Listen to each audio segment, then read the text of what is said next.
So today we're at the site of Barwicks Ordinary, or what we believe is Barwicks Ordinary.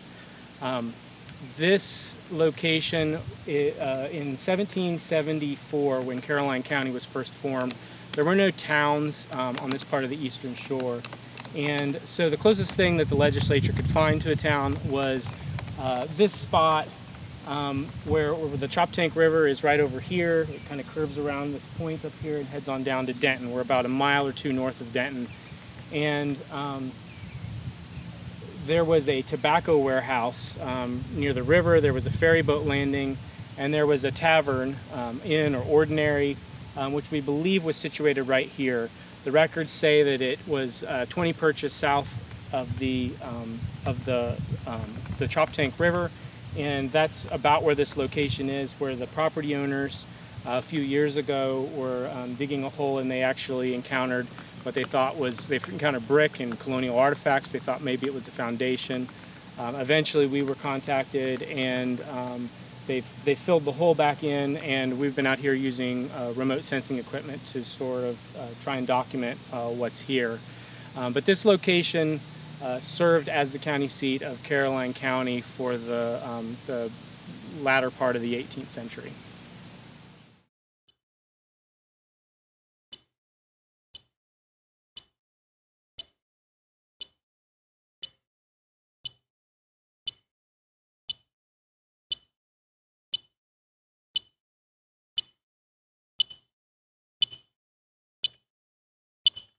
We're using two complementary techniques, gradiometer and ground penetrating radar. In the back, you can see Dakota. Dakota is pushing the ground penetrating radar in 25 centimeter intervals so that he can make a very high resolution map of soil anomalies. And in combination with the gradiometer, which has mapped magnetic anomalies, we can find things like the footprints of cellars, as well as where chimneys might have fallen over. And so using those two techniques, combining them, we're going to have a very high resolution map of the historic footprint of Barwicks Ordinary. So here we see all of the remote sensing data pulled into our project GIS, or Geographic Information System. Over here, I want to draw your attention to this area highlighted in red. This is the area that we mentioned previously, where the property owners began digging a hole and encountered some brick and colonial artifacts. Once they realized what they were seeing, they stopped digging, eventually calling us and filling the hole back in. This area over here, marked in this reddish brown, is the location of their vegetable garden, and it was summer and we didn't want to disturb the plants, so we did not sample or collect data from that area. The large blue square that you see is 30 meters to a side, and this is the Fluxgate gradiometer data that we collected, that beeping instrument that you saw me carrying. This black and white area you see poking out from behind it is some of the data collected with the ground penetrating radar, and there's more hidden by the gradiometer map, which I'll show you in a minute. Now, the gradiometer or magnetometer is looking for variations in the Earth's magnetic field caused by buried objects, and it's really good at recognizing the presence of metallic objects, bricks, and soils that are different from the surrounding or native soils. And we picked up at least 4 really good clusters of magnetic anomalies. So I'll go ahead and outline those in white so they're a little bit easier to see. And now I'm going to get rid of the gradiometer data so you can see what we collected with the GPR, which is beneath it.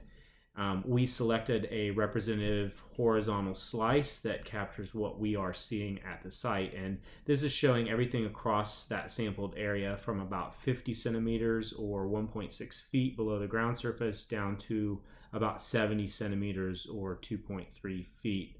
So first, you should note that the GPR picked up some of the same anomalies that showed up in the gradiometer data, and some took on a bit more of a refined shape.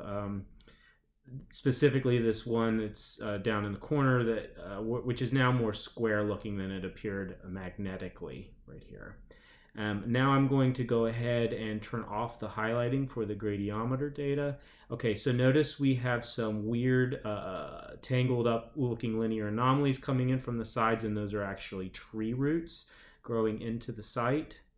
So those are kind of noise we aren't interested in. So those are highlighted now. And I've just highlighted now the anomalies that are of interest. Recall that these three that have ovals around them, they are more amorphous or rounded in shape, and these were picked up by the gradiometer. They appear to be deep shaft-shaped features.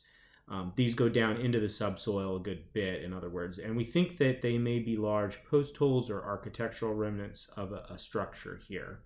This more square-shaped anomaly is also shaft-like and may represent the remains of a privy or outhouse. Now, I would point out that we can't really say for sure what these features are without excavation, so it's more accurate to actually say the feature is consistent with a privy or consistent with a post hole in these cases here, or architecture. And then finally, there is also this large rectilinear anomaly that the gradiometer did not see. It is about 15 by 25 feet. This anomaly is very much consistent with a cellar. We believe that based on the presence of the colonial artifacts and the brick identified by the property owners, this potential cellar and all the various anomalies that are suggestive of architecture, that we have a large colonial building. And again, this location and the time period of the artifacts, all of those things are consistent with this being the site of Barwicks Ordinary, or a tavern, which was part of a complex that served as the first colonial seat of government for Caroline County. That is the 2D version of the data that we collected. So now let's take a look at it in 3D. So this 3D image is oriented a little bit differently than the 2D map images you saw previously. This end of the image here is north. This end is south. Over here is the east, and over here is west. Earlier in the video, you saw images of MHT archaeologists collecting the GPR data by pushing the instrument from south to north, circling back around, then running another line next to the first, south to north, and we just kept doing that, running back and forth, passes every 25 centimeters or nearly every 10 inches. And each one of those passes collected a vertical slice of radar data. You can see one of those passes here on the eastern side of the image. And what you're looking at is the image created by the radar signal processing into the earth, bouncing off the different soil layers, buried obstructions, and any archaeological features, and then returning back to the antenna to be measured. Now, what the software does after we bring it back into the office is it lines up all the images from those individual south to north passes, sort of smooths it, and creates a detailed 3D model of the subsurface for us. Over here, the depth is shown from 0 meters below ground surface down to about 2 meters. Along the bottom here and on the south or right hand side, there are horizontal scales, and you can see the overall depth in more detail here at the top, where the depth of each slice will be shown when I animate this. To orient you to the previous image, you're going to see the possible cellar feature pop up in this region here, the amorphous or oval shaft features arching around here, and then finally that squarish shaft feature, the possible privy down in here.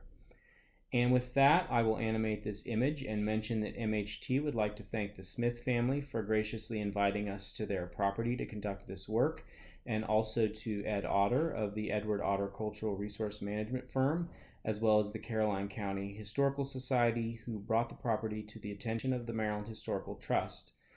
We hope you've enjoyed this little 10-minute presentation about archaeological remote sensing at Barwicks Ordinary on Maryland's Eastern Shore.